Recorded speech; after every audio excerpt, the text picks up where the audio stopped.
to A Well-Designed Business. My name is LuAnn, and I'm so glad you found this podcast. Together with my husband Vince and our partner Bill, we have grown our company Window Works from the ground up. So I know and I understand the challenges you face in running your interior design business. I also know that your talent alone isn't enough to ensure your success.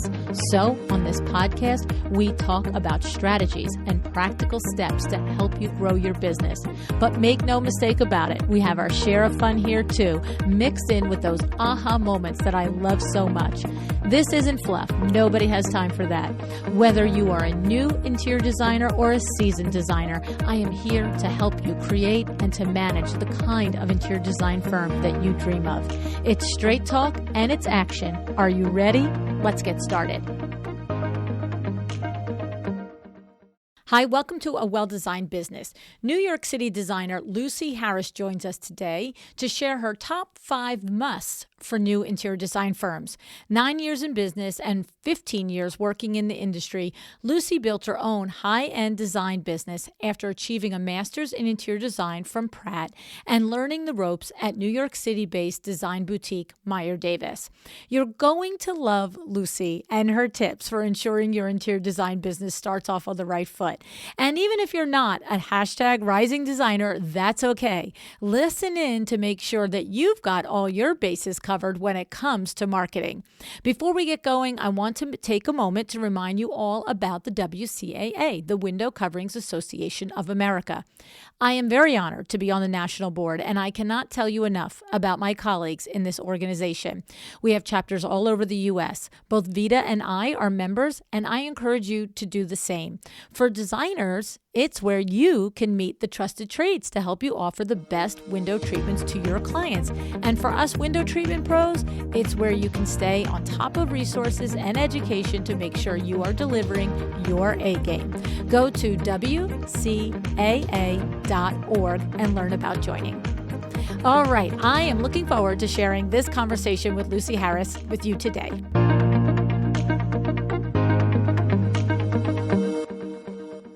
Hi, Lucy. Thanks so much for joining me on A Well-Designed Business today. Thank you so much for having me, LuAnn.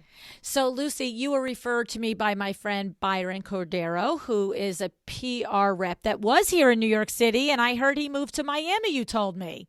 Yeah. Good place to be right now. Right? Good for him. Good for him. Well, shout out to you, Byron. Love you, man. All righty. So, Lucy, we have decided, here's the thing. You have some pedigree here. You worked at a firm when you came and you started in interior design industry about 15, 16 years ago, and you worked at Meyer Davis Studio here in New York City. Big firm. Tell us a little bit about this firm and tell us a little bit about your experience and working at that firm.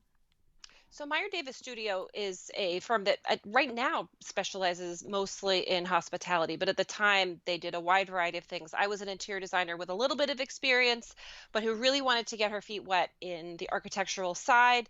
They didn't see the fact that I was an interior designer as a negative aspect and hired me to help out. And quickly I took on a lot of responsibility managing architectural projects and also doing the interior design decor side, and worked on projects from high-end residential lofts and townhouses in New York City to restaurants and hotels and retail as well. So the firm now is a big firm. Was it when you said, because you just said that they wouldn't hold it against me, I was an interior designer. Were you one of the first designers to be hired? Yes, I was. I think I was actually the first interior designer to be hired. At least at the time, there were just maybe 5 or 6 of us, including them, the 2 partners. And so really it was kind of like catch as catch can. If you wanted to work on something and were excited and showed initiative, you could. And they were busy and they were excited to have people like me who were kind of up for learning and getting my feet wet and doing as much as I could. Interesting. And so the firm at this point, what heyday, so we're not even going to talk about COVID because we don't know what's happened since for hospitality for COVID, but up to 85, what were they at when you joined them? There were probably 6 of us total, and then when I left 5 years later, there were about 12 of them. Wow. Oh, so you were there in the very beginning when they were building Yes. this firm. Yes. And when I was laid off from my first job out of school, and so I started the job hunt and interviewed a handful of places, and they were probably the least at the time the least well known of the other firms I interviewed with, but I could just tell that they were going somewhere, and Mm. just I had a really good gut feeling that it would be a great experience for me, and I think I chose well. Nice, nice. So basically, they hire you as the first interior designer to be that other leg on the stool, right? To have Right. the different Exactly. disciplines. And so, were you really instrumental in setting up the workflow, the process systems between yourself and the other disciplines within the firm? It's a great question. What's interesting is they actually told me a year after I was hired that they were a little disappointed in me at first, and and I was a little surprised. But then I thought through sort of their process of hiring me. I think they thought interior designer, great, fabulous. She can just take that huge house in Connecticut and just do the whole thing. But I had only been working for less than a year out of grad school, and nobody less than a year out of studying anything can do anything to that degree. Mm. And so I needed a little more time, but so it wasn't exactly like that. It was more that I did the best I could to pull together the kind of presentations and look for the kind of things that they wanted, and get from A to Z on these projects. But then over time, um, I'd say I really was able to develop a system and an approach, and but we all really manage our own projects, and ultimately that was one reason I ended up going out on my own, was that I was really in it with every aspect of my project. So there wasn't, I wasn't managing a team. I was, we were very flat, um, and so there was only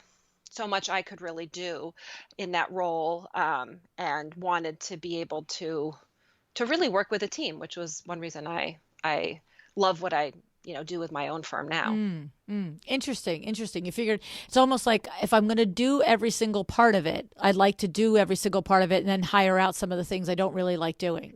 Like, Exactly. right, I'm hearing Exactly. it. Exactly. And that's one of the things about starting your own business, is figuring out what you really do love. But just like anything, it takes some practice and takes some, you know, testing things out, and then you learn. You don't know what you don't know. And so that was for me what that experience at Meyer Davis was about, was just about learning how to do everything Mm. on an architectural project in New York City, from, you know, design to managing the city permits, which is a nightmare, Oh, yeah. to managing all of the, different consultants, engineers. I did an Oscar de la Renta. I did their showroom space and fashion show space within their corporate office with their atelier in it. So I had probably 8 different consultants I was managing, from the fashion show lighting consultant to just the regular mechanical engineer. And so I got in the trenches with everything, and to managing the construction, and then also doing all the decor. But obviously, when you have your own business, you can't do it all. And so it really, knowing how to, be part of all of those processes then helps much better to understand what you want to be doing and what you want to have someone else help you with. Mm, absolutely, absolutely. It is. It's a particular challenge when you do hospitality, commercial, whatever, and you do start to get all of the different city departments involved, and Yeah. it's one thing to have the city, Riverside USA involved, but when you have New York City, involved, it's we Yeah. do commercial awnings in New York City, and Oh it's yeah. just like, oh, do we have to do this? Yeah, yeah. And imagine if you're doing a landmarked, Ah, district, which I'm sure you historical deal with. building, yeah. Yeah, We did it have an definitely takes awning like work. that one time, as a matter of fact. We did. We did have an awning Yeah, that was going on an historical landmark building, and all the extra layer of stuff that was going on, right? yeah. Yeah. We had a project one time for the White Hotel in Brooklyn. Oh, And cool. Yeah, lovely hotel. that was a great project, and we did a lot of crazy stuff there. And then they referred us to another project. I think that was in Manhattan. I always confuse the name of the hotel because there's Four Hands Furniture and then Four Something Hotel, and everybody laughs at me at WindowWorks because I say, I don't know, maybe the furniture isn't Four Hands, maybe the hotel is Four Hands. I always say it backwards, but and I should know, but I don't. Yeah, yes, right. But the thing is, I remember we had to get permits to shut the street down in New York City because we had to boom up the awning to the patio rooftop and the patio rooftop bar. And that was beyond comprehension, the coordination of that. Exactly. So yeah, in New York City, everything is 10 times harder. You know, the contractors, the vendors, when they price things out for a project, they have to include parking tickets. Yes. Oh, we do. It's like how many trucks, how many days times, $200 a ticket. Okay. Yeah. So it's for that Oscar de la Renta project, the client wanted to do their fashion show in the middle of the completely demoed space.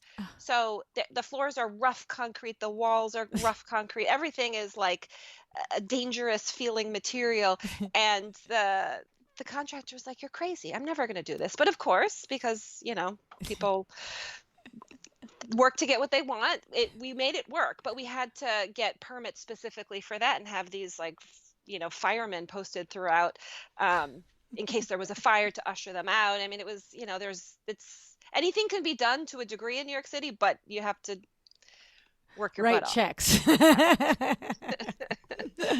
So that sounds like a really incredible experience to cut your teeth on, right? To really see all different aspects and to very much, even if the most complicated residential job you could possibly do probably is like a third or maybe 2/3 of the complication of that, right? It's true. And that's not a mistake. Like, in the sense that when I ultimately touched in with myself as to what I really loved, the residential stood out, and that's one of the reasons. There's just construction and managing big construction projects. There's just so many more factors that can go wrong, and I love to be able to spend more time on design and my relationship with my clients, which I also love, and less having to worry about the delay of plumbing fixtures and change orders from the contractor, and so it's definitely, but it was a great experience because it taught me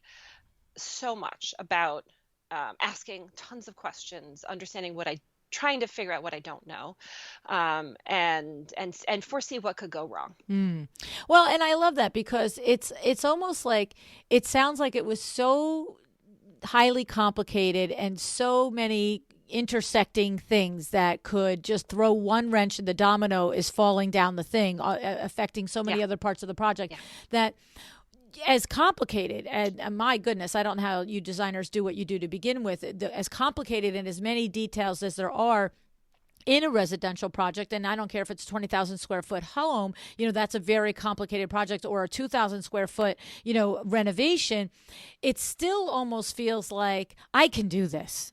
Like I've been to war and back, right? Yeah, absolutely. And I think because I know all the different ways in which things can go wrong, or how all the different ways in which things actually could come together in a seamless, fantastic way. Okay, we added this wallpaper. Let's get it painted to match the wallpaper, because otherwise it's going to just be this bright white thing. And so all of the layers that come together to make a project great, having cut my teeth in a context in which I was, literally watching it with my eyes come together on these complicated projects, it was like boot camp. It really prepared me, and helped me understand which parts I really loved. Right. Absolutely. I love it. I think it's great.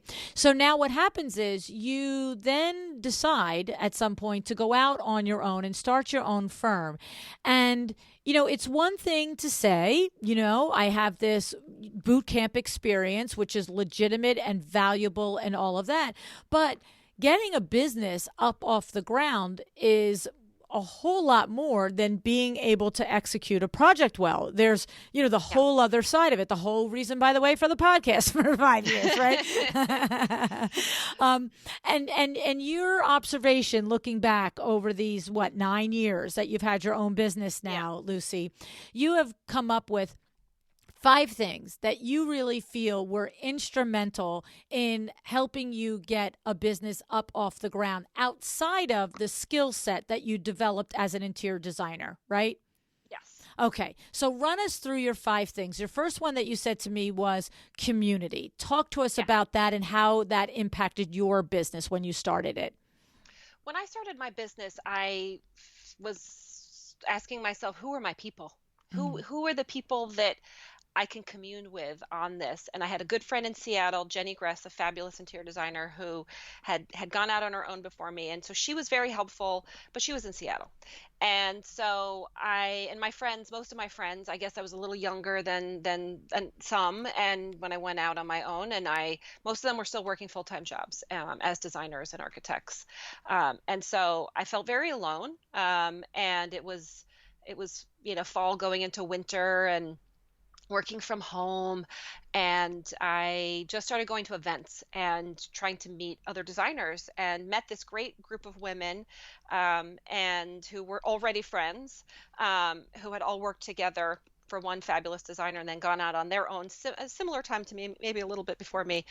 And they were just fantastic, because and we still are in touch. Literally yesterday I had questions for them about something, and they, an upholsterer recommendation, and they had ideas for me. And the key was that we were all very open with each other, so nobody felt like they, were afraid to share a trade secret, or how much do you charge, how do you deal with a challenging client, how do you um, come up with your contract structure, and no one felt at all that they were sharing things that they didn't want to. It was all very open, and we actually, in the beginning, we met regularly, and met in we would pick a showroom that one of us had a good relationship with, and they'd offer wine and cheese, and we'd invite other people that we knew that would be interested, and then we pick a topic to discuss.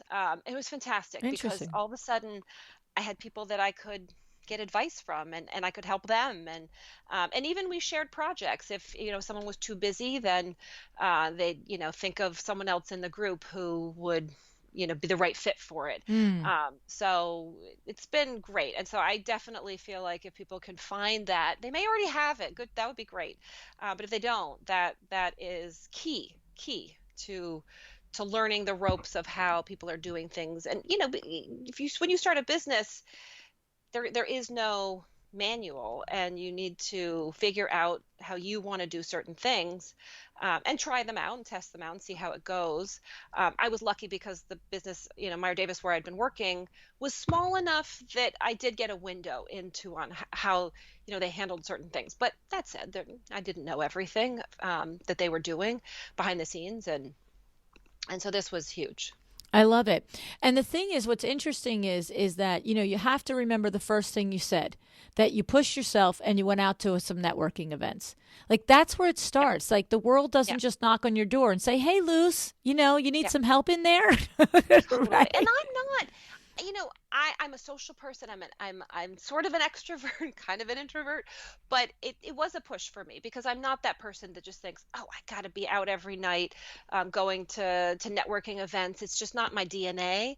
But it really paid off. Really, really paid off. Yeah. And it is nice whether you find it by going to IDS or ASID or market, is to, cultivate that little group of people that you can rely on and trust, and you can ask the real questions and know that you're going to get real answers, right? Exactly. Yeah, very good. Love it. And then your second thing here is professional portfolio images. This has been something that I don't think a single designer debates this, but tell us about how you came. I mean, look, the idea is that I think what it is everybody knows now that it's important, Right. but getting it is a different story. That's the other challenge. Yeah. It's like getting that project that's photo Right. worthy and paying for Exactly. it. So, okay. And that's the key, is that your first project, your second project, you may feel like it's not photo worthy. The budget wasn't high enough. The end result wasn't great. There's that awful door in the middle of the wall, whatever it is. Um, I think you have to really take the time to make the most of it, to harness the time and effort and the client's time and money, and do what you can. So my first project, which I think it's either still on our website or it might have been taken off in the last year, but it 9 years, 8, 9 years it was on our website, and I only had that one project for at least a year or two to show Mm. potential clients. And it didn't matter that I had one project. People want to believe that you're fabulous and that you will be an amazing interior designer. And all it takes is one, I believe, one or two great projects or good enough projects show, to give people just that confidence. And so with that first project, which was a connection through a friend, and that was the first thing I did when I knew I wanted to go out on my own, was tell everybody. If you know someone who wants an interior designer, let me know. And this friend, was not expecting, it, and he had a friend that I had not met, and was moving into a great loft overlooking the river in Brooklyn Heights. Um, but it was small and the budget wasn't that big. But when the project was done, I borrowed furniture, borrowed lighting. My husband and I spent a weekend that the client was away, styling the place.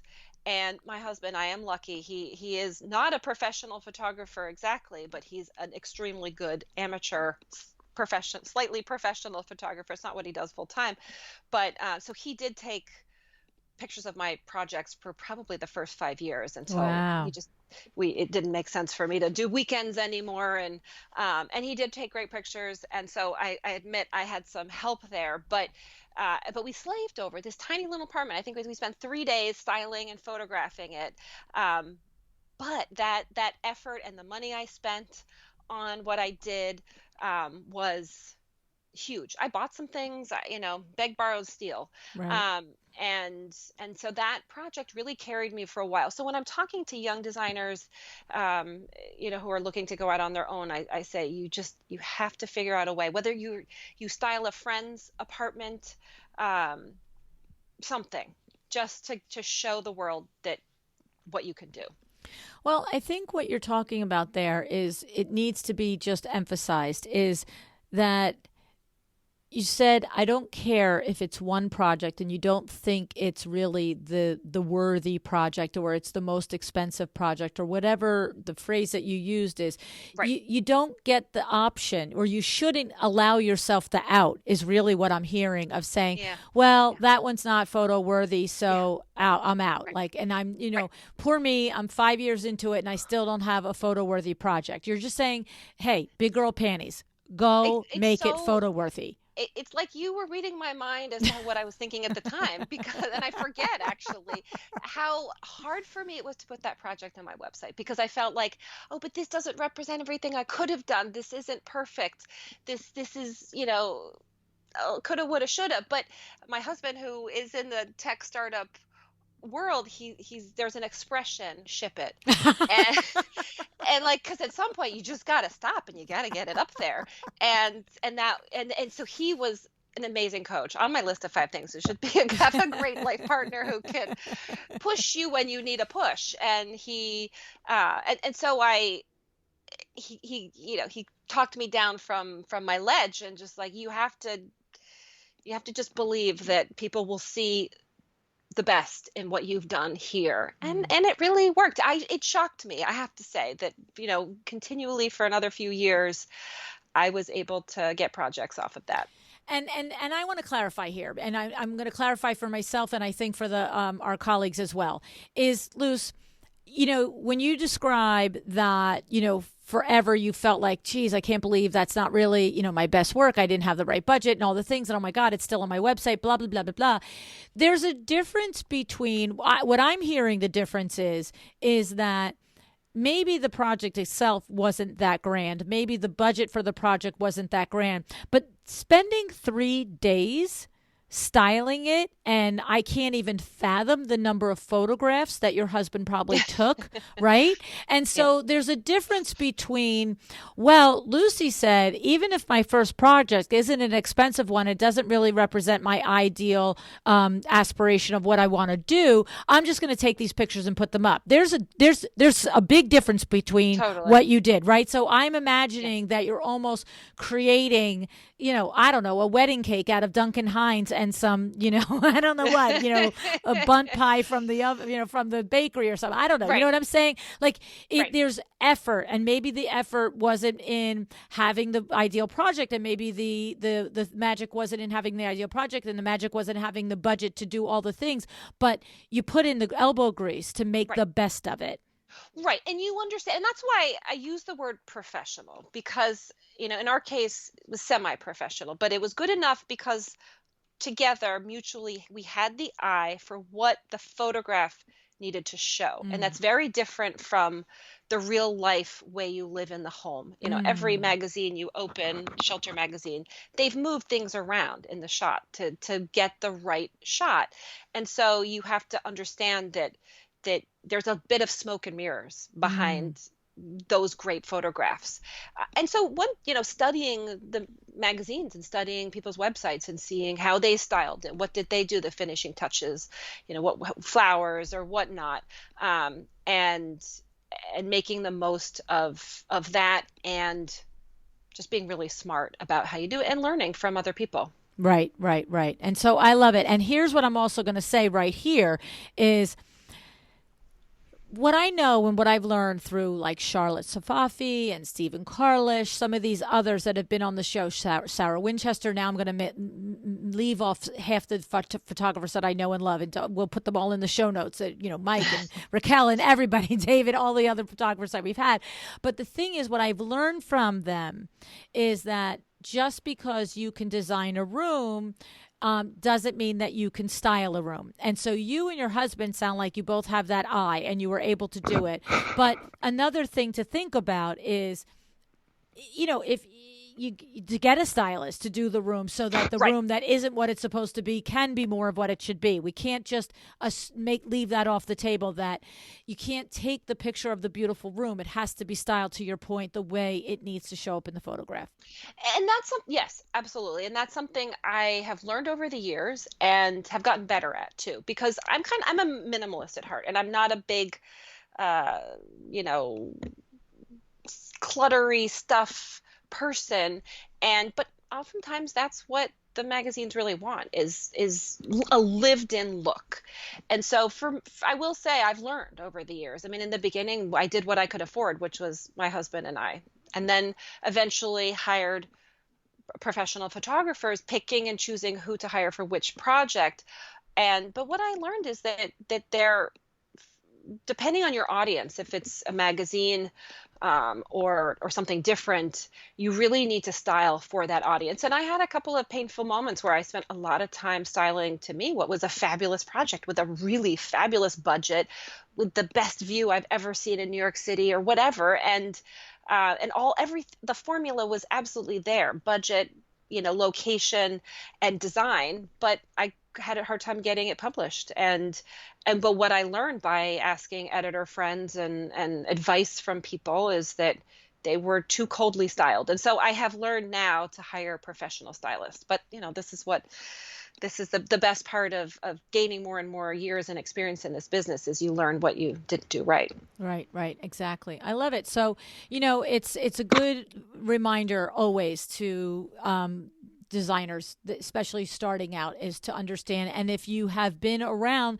for several years and you're not getting the projects that you want, then maybe you need to look and see, are you really making the best of the photographs, and are you actually even photographing them, right? So, all Right. right, the next thing is, you said, is professional help: bookkeeper, accountant, insurance broker, a good contract. These are the, you're singing my language now here. Talk to us a little bit about this and starting your business.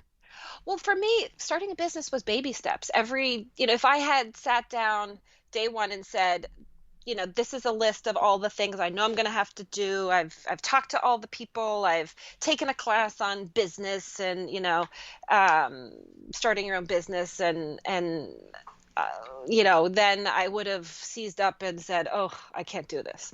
But luckily, I'd seen, this friend, Jenny, and really just her, I think. I'd seen her kind of build it from zero. And the way I think back on it is just like one foot in front of the next. And yes, I didn't have an insurance broker on day one. No, I didn't need it. I didn't even become an LLC for a year or two.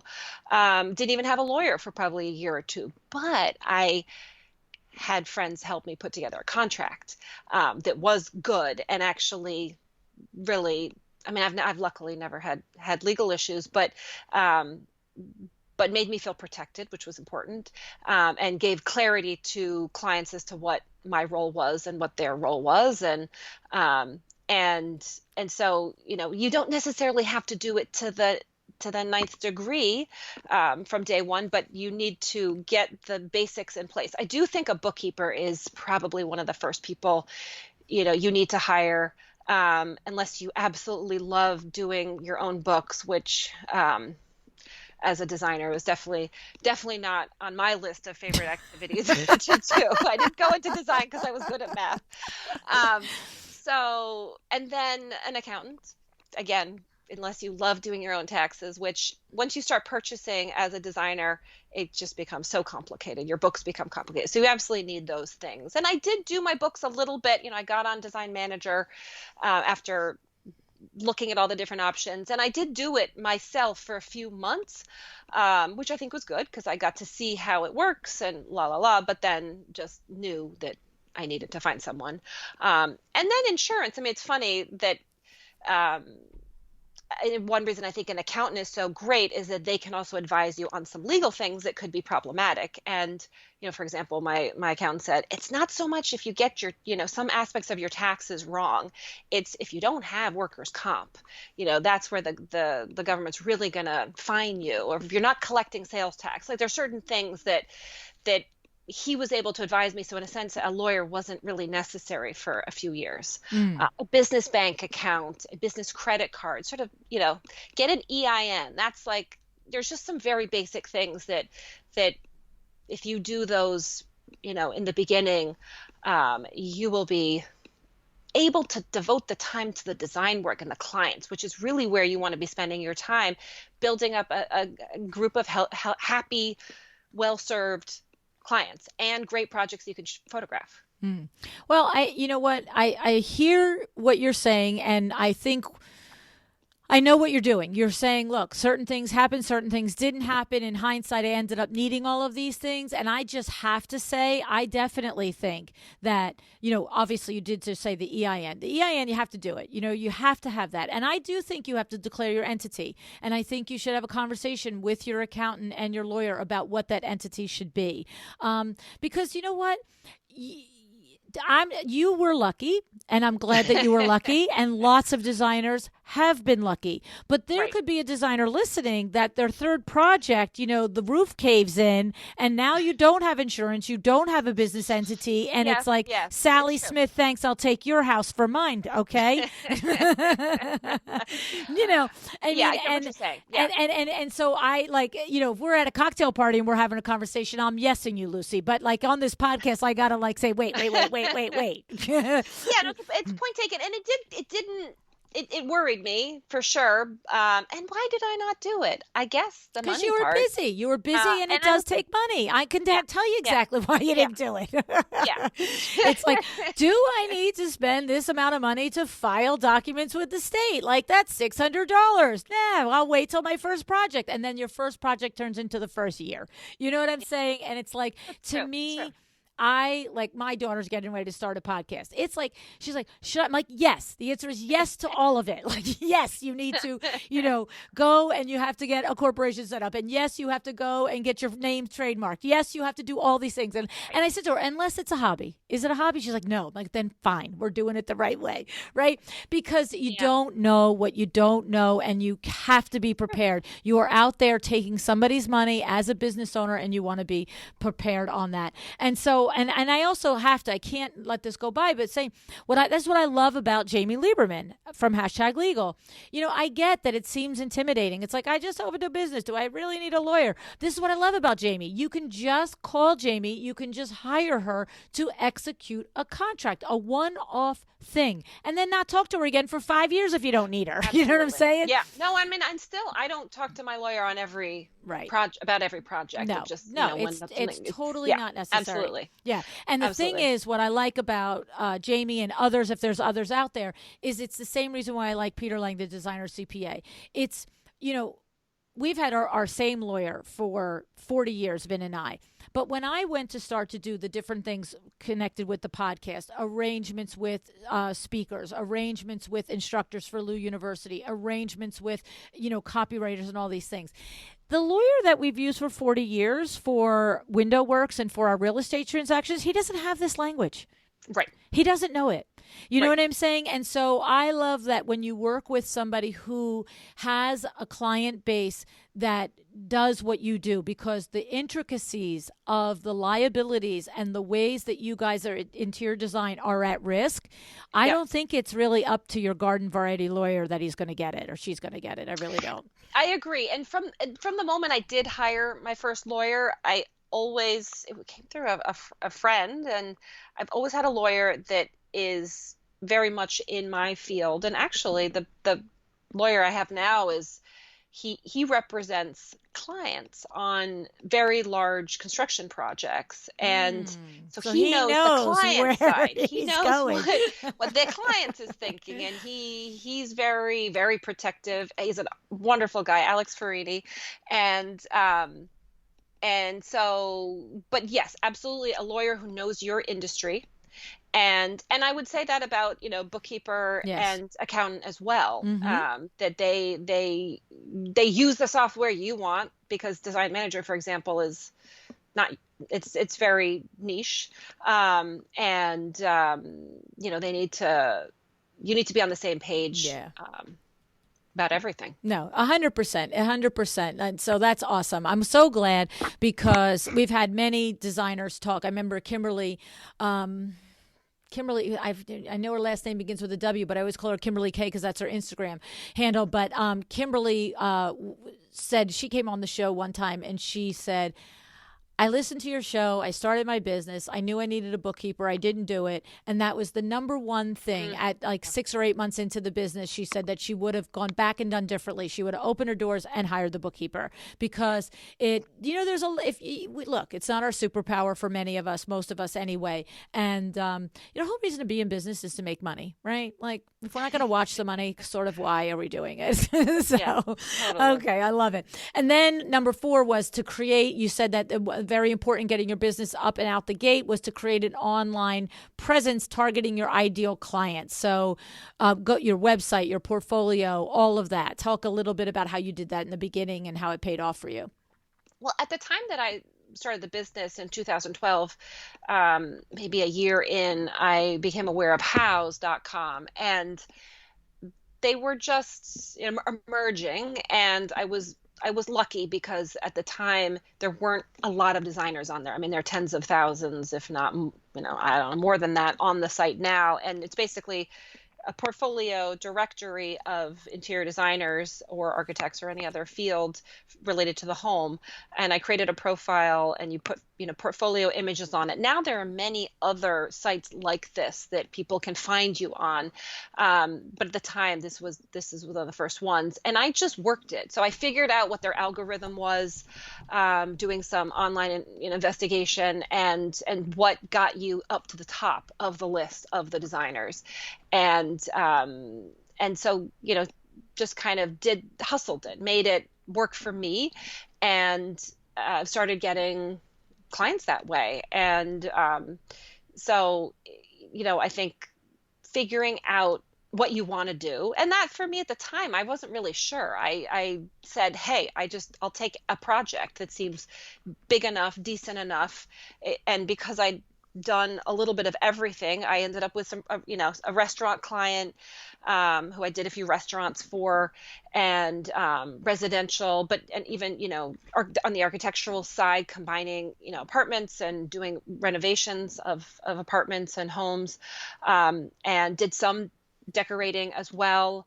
But I didn't know where I was going to end up going with it. So I just threw myself out there, and house seemed like the best thing online. I mean, I'd say, obviously, if you know what your ideal client is, that's great. That's even better, because you can target where they are likely to be looking. But for me, it was a learning curve, because I didn't know. In some ways, I didn't have the luxury of saying, "Oh, I only want to do high-end residential." Eventually, I came to that, but I needed to take what came to me, and luckily, I had the experience to be able to handle those projects and do them well. And then over time, I just, was able to make decisions about which ones suited me, and therefore my marketing strategy, has evolved with that. But I think figuring out, social media is a much bigger thing now. At the time, it really wasn't. People weren't finding interior designers on social media. That was so that, I didn't come onto that until a little later. Right. And so I would say that the progression, like you said, we're 10 years later almost here, is that what House would have been back then is possibly very, much what Instagram is now. Right? Yes, I would say. Yes. Yeah. And I would much rather you do that at this point in time for all the reasons. Exactly. Yeah. So, but the thing is, you mentioned also too having a website, and I think that that's super important. And I'm a broken record. I say it all the time. You interact with me on Instagram. One of the first things I'm going to do is I'm going to go to your profile, and if your profile doesn't tell me your name, I'm going to go to your website. And the thing is, even if your profile tells me your name, depending on what that interaction is, if I need more information about you, and there's been a few times where there is no website, where the designers is new or young enough, not young enough, but young in business enough that they don't have a website yet. And I do think that that's fine if you're that new, but if you're in business 6 months to a year, where's the website? Like, what are we doing here? Is this for real or it's not for real? And that's also can be a hefty investment in creating a good website. But there are ways to make a website at the level that you're able to do it, right? But it's credibility. People, I think, by nature want more than one or two ways to vet you. If I'm referred to you, they're going to say, "Oh, I love her. I found her or him on Instagram." So I'm going to look at the Instagram, but then I am going to click through to the website, and, I don't know, I'm going to Google you and see if you come up and different things like that. And for every stage of your business, depending on what you're attracting to you, what you're attempting to attract to you, I should say, there are criteria that I need to find there, right? So, but at the very entry level, I think I need to find a website, is what I'm saying. Absolutely. Yes. Yes, I think so. And again, I was very lucky. My husband was able to make a website for me. So, but, a friend, somebody, and there are even more platforms now from which you can make a good looking website. Yes. But I think your word credibility is so key, that people want to feel that you are capable. And what's funny is that as time goes by, and the more I've been in business, obviously this increases, but people, I think, inherently want to, they get excited, and they like you for whatever reason, and they want to believe in you, as I said before. And it doesn't take a lot. I mean, I think having, I've never had sort of, quotes from former clients on my website. There's certain things I, haven't done. I mean, House is great because it has a lot of reviews. I get reviews from clients, and people can easily look at those very quickly. And from my site, they can go to House, and vice versa. But I think it's you need to have a section that talks about you, about your background. You need to have your portfolio work. You need to have, section that talks about your services, what you do. So It's very obvious to people that what your skill set is. And, a photograph of you. I've had people that have hired me, have called me because they thought I looked nice on the website. That looks like a nice person. So you never know what's going to hit that person, in the stomach and say, that's the designer for me. I really want to work with them. It could be that you grow up in the same hometown. You have the same passion for something, and that on your website, because you have that in your about section, hits home for them. Right. And I have to say, I think that all of those things are so important, especially like you said, something about you that ignites a passion, right? That's that storytelling. Storytelling is the best form of selling, is if you can get somebody involved in what it is about you that they can connect with, right? But Totally. to me, three basics, what's interesting is, and they're so darn basic that I know for a fact more often than not that they are missed. So name, city that you're from, that you live not from, that your business is in, and a photo of yourself.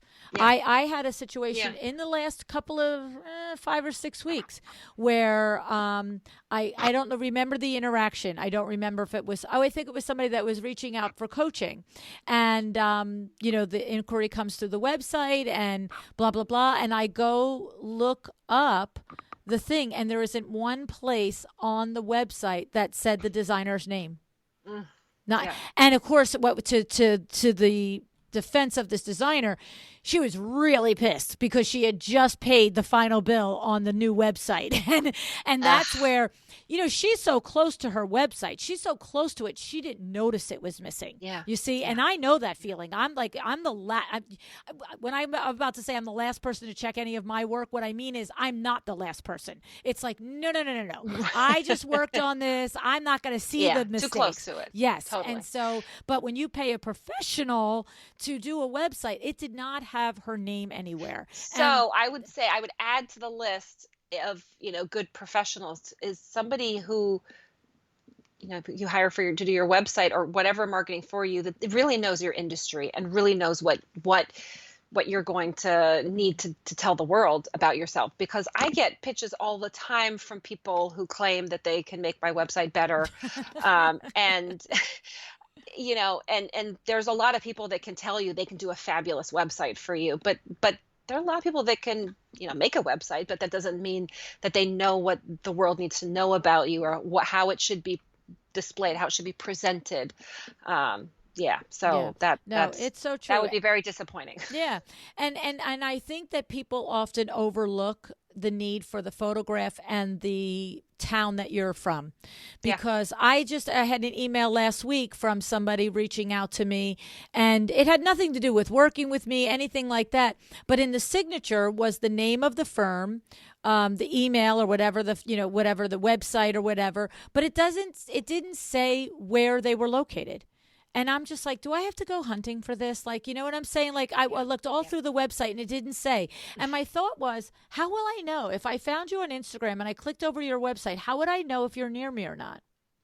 Yeah, Like, that's huge. I yeah, mean, how would I know? What we do, it's the most basic thing, is place. Yes. And I get that there's e-design, but what if I really don't want an e-designer? Like, so, these little tiny things that sometimes get forgotten. And to your point, if you hire a professional to work with you on this, they should not help you. They should help you to avoid making these little bitty mistakes. So, and of course, I'll put in the show notes. We have various episodes with Nicole Heimer and others that have given great tips on what should be included in a website. So we'll make sure we put those in the show notes. All right. Now, fifth one, take projects for the right reasons. Talk about that. Well, sort of what I was talking about before is you need to figure out, first of all, what types of projects you want, and then present yourself to the world as the expert or as the fabulous designer of that type of project. So whether it's you want to do restaurants or you want to do residential. I mean, residential, I feel like, is a great into interior design because it is a very intimate relationship. And so if you can build a great personal relationship with potential clients, that is oftentimes can trump having a lot of experience. Whereas, doing hospitality, I think it's a business. People want someone who's done this before and it's been successful. They've had a successful restaurant or whatever. But on top of that, it's also about figuring out which projects to take, because once you've, kind of established yourself a little bit, or you've got a couple of projects to choose from, you have the luxury of deciding between projects, which I do think is a very, very, very important part of this. Is, as LuAnn said, we're doing this, there's a financial reason to get up in the morning when we start a business, and we have to make the business work. And eventually, if you want to have employees and an office space, or and do things that require some money, it's not just your own personal expenses and life you need to cover, but you need to manage this because you're responsible for a lot of other things. It becomes really important to understand the reasons why you would take a project. In this community group I had, which I think we called ourselves Wine and Design, actually. And one of my friends, Marie Christine McNally, a fabulous designer who lives out in the Hamptons, she had this mantra that was, you might take it for one to two of these reasons, ideally two. Money, because it's going to pay well. A portfolio builder, because obviously you need to have great work, and some projects you can tell from the beginning, based on the budget, based on the architecture of the space, and the client's tastes, are going to be better than others. And then personal satisfaction. Are you going to enjoy working with this client? Are you going to enjoy their taste? Are you going to enjoy that particular project and everything it's going to entail doing? And so ideally you have two of those things. So maybe it's, personal satisfaction and portfolio builder, but the money might not be so great. Okay, as long as that works for you in the moment financially, because maybe you already have a project that's a little bit more of a moneymaker. But then the next project, if you don't have the money maker project, maybe you say, well, I'm going to take this project because I'll end up with great photographs for my portfolio, and it's okay. But then you're needing to look for the next project to be more of a moneymaker. We've always tracked our projected income for the year. And so when the year starts, Stephanie, who is my fabulous do everything that's not design, office manager is the wrong term. She's much more than that. That's how she started, but operations, business, management, and much, much more. And my friend, and just a great person to work with. She very early on, because she came from a corporate background, which is another conversation, of good types of people to hire when you start a business. But and she's been with me, I don't know, 7 years. And she was used to making, because she did corporate marketing, so she was used to making a budget for the year. And so from the beginning, of her joining me, we've done that, and we sort of track out what projects that we're working on are projected to earn, and then we can start to see what do we need the rest of the year. And just this morning we were talking about that very question, and sort of debating some potential clients that I'm speaking to, and figuring out, okay, well, is there one of these that would be better to serve our needs right now? And our needs aren't just financial, but other reasons as well, and workload. And so obviously it gets more complicated once you have more employees and more projects going on.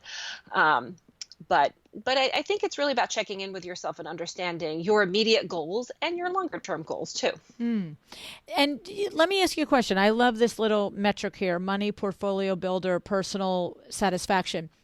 Do you feel that is the three criteria? There could be three other criteria, or do you feel like these are the three criteria? Like, because I haven't given it enough thought to really, like, right. my brain, I'm trying to think about it and listen to it at the same time, and it's not working out for me right now. It's hard, and I'm going to try to do that right now too.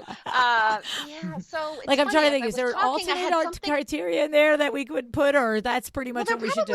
There probably is, and this is like a very short thing. It's like the expression that also I feel like I've just learned in this industry of, like, you can't have it all. You can't have this is something you would say to a client. You can't have the budget be low. You can't have great design, and you can't have it fast. You can't have all those three things.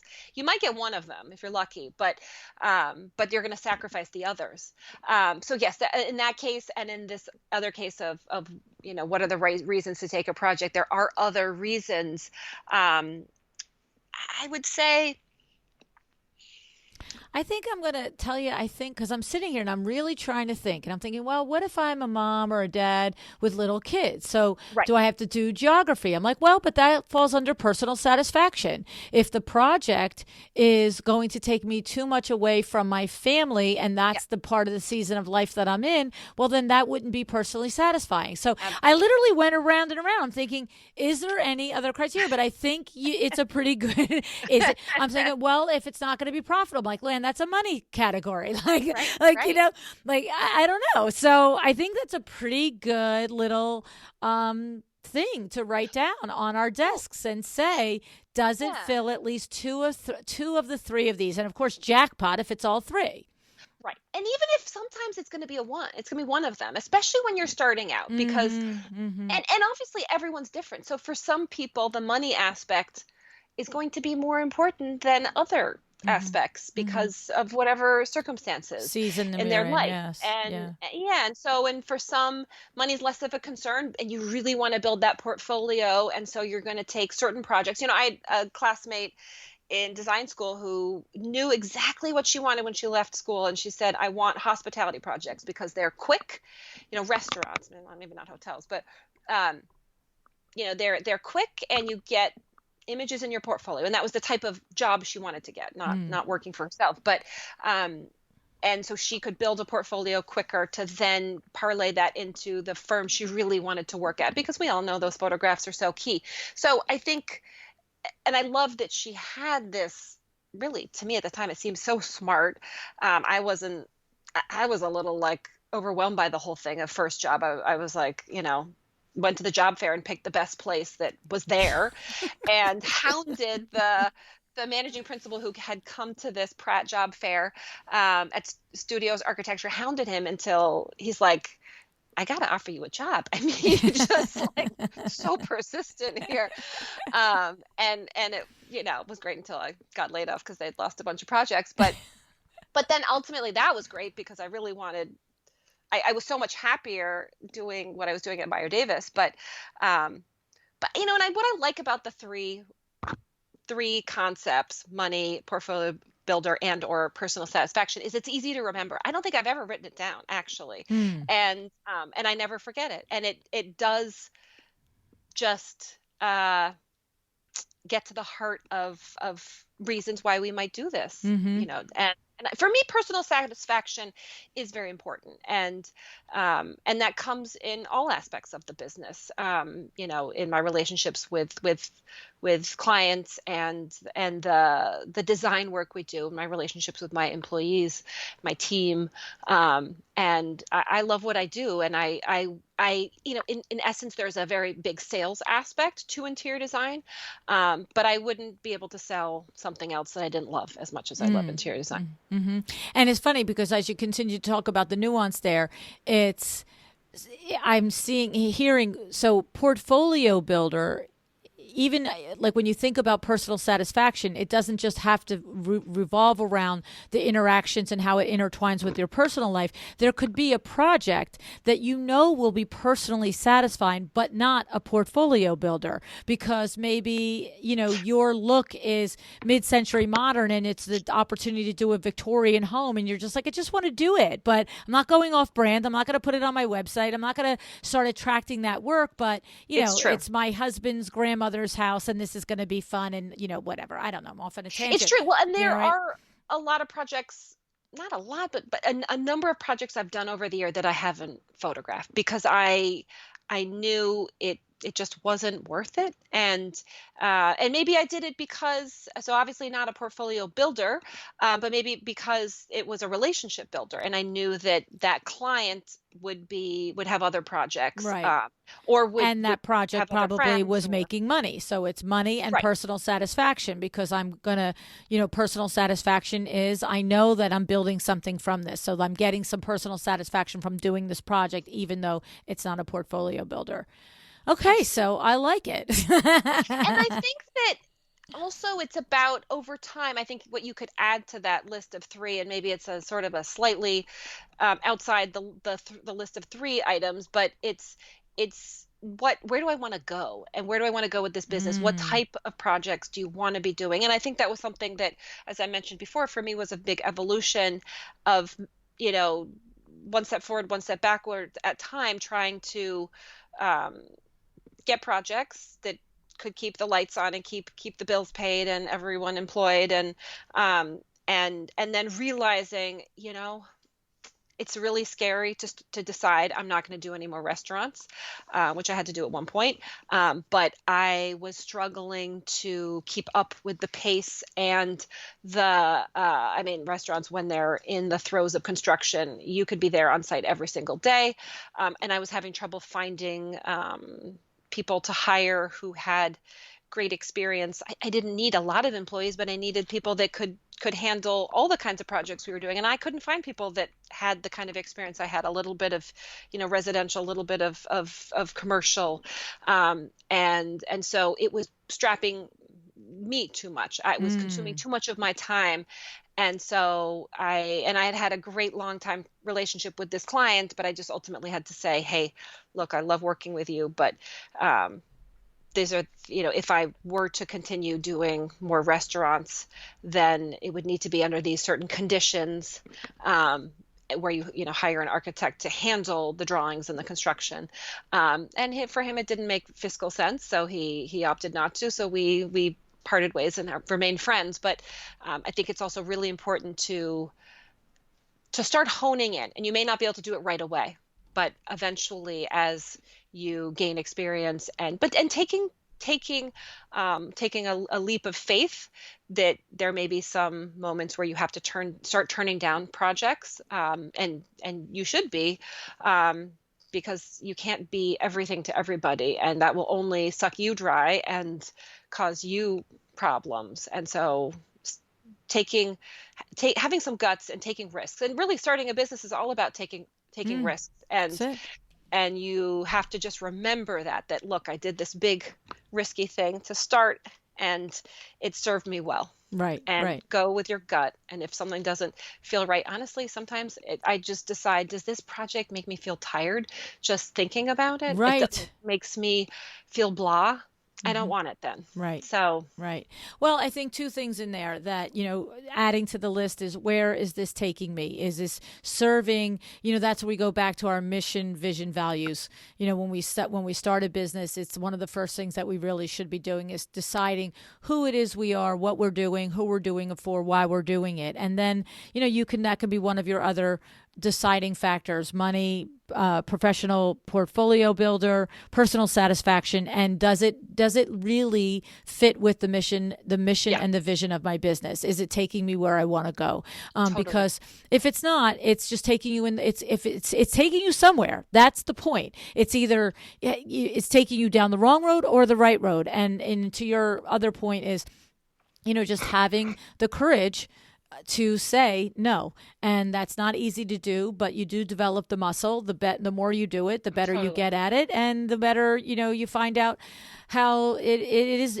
All things get better, right? You make the hard decisions, things get easier. So, Exactly. right, Totally. right. I love it. I love it. Well, amazing, Lucy. So much good advice here. I think even if you are not just starting out in business, but if you're in business 5 or 10 years and maybe it's not pumping and going on all, pistons and all the things. If it's not feeling like it's moving along, then maybe there's a step or two here that you really didn't take some time and pay attention to. And by going back and looking at it, you might be able to re-inject some life or energy into a business. So thank you, Lucy, so much for sharing all of this information and your personal stories with us. Thank you, LuAnn. It's been really wonderful.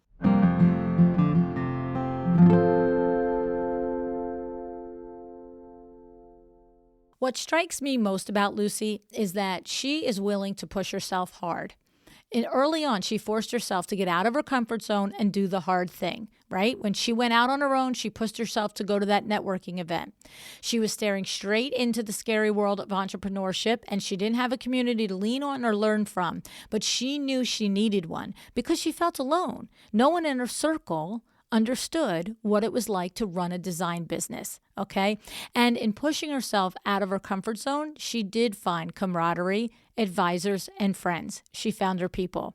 I have to say, this is the number one reason at a well-designed business, right? Building community is key. It is also one of the hallmarks behind LuAnn University.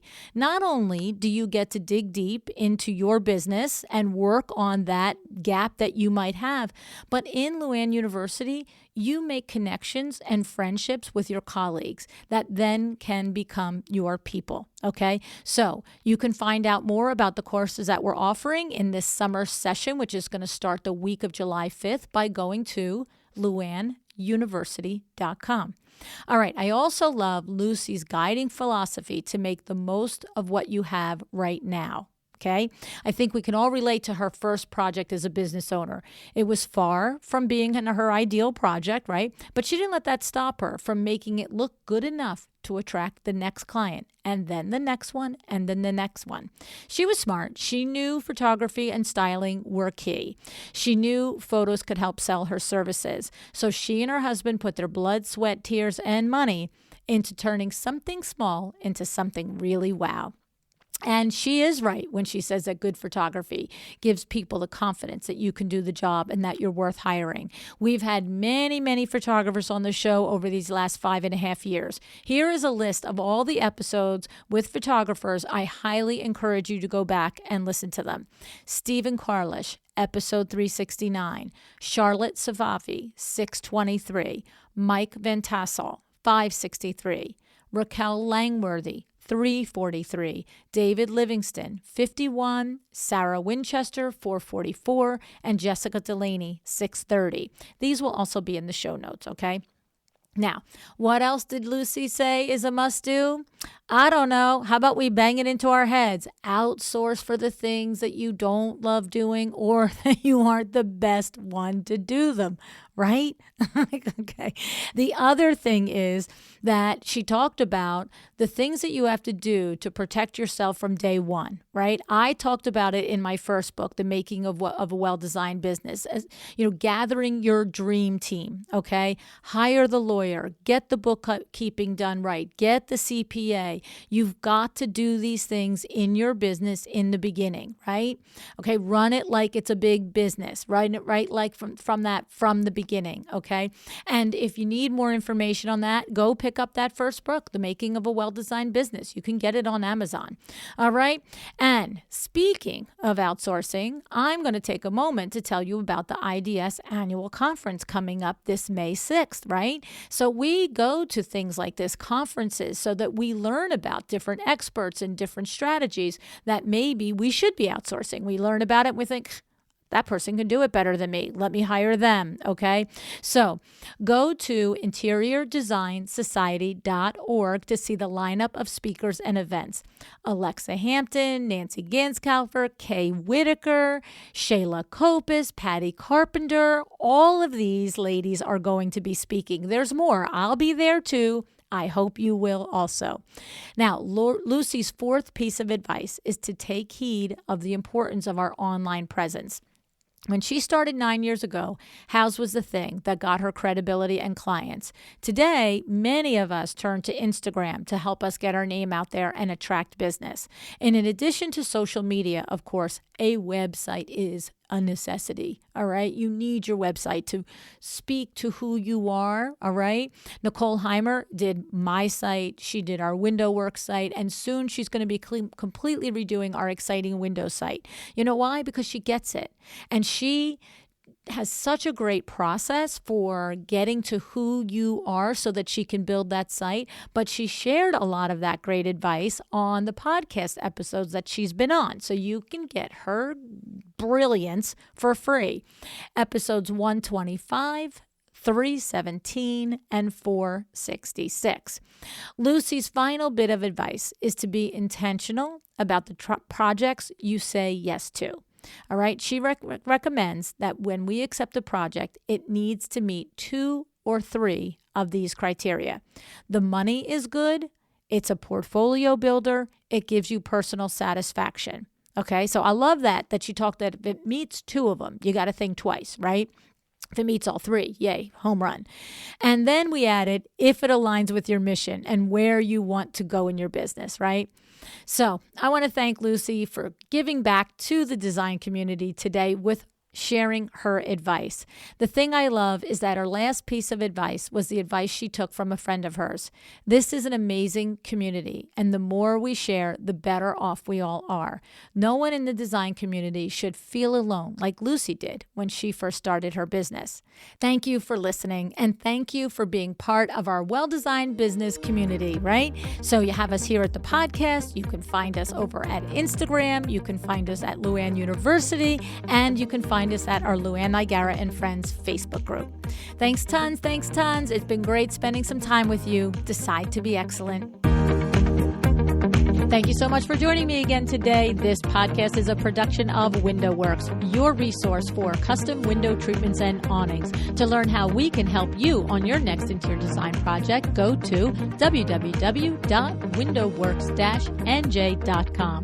And if you're interested in working with me on your business, either through masterminds or one-on-one coaching, or you want to know how to get my book, The Making of a Well-Designed Business, or you just want to know what's going on in the podcast land and where I'm going to be, all of that is found at LuAnnNiagara.com. Thank you so much. Have an excellent day.